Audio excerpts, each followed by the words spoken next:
Welcome back to the video. In this video we're going to go over how to enter a collection. So if you want to create a collection, you go here and click new collection. Then you can click on it to rename it. Basically double click the text, say hello. Okay, and then once we have the hello selected on our keyboard, press number 2. And now you're inside the collection. So basically all you have to do is click on the environment over here and you're inside the collection.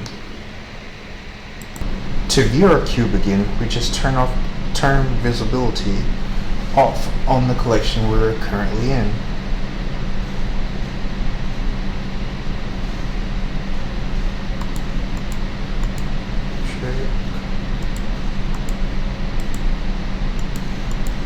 The eye here controls the view.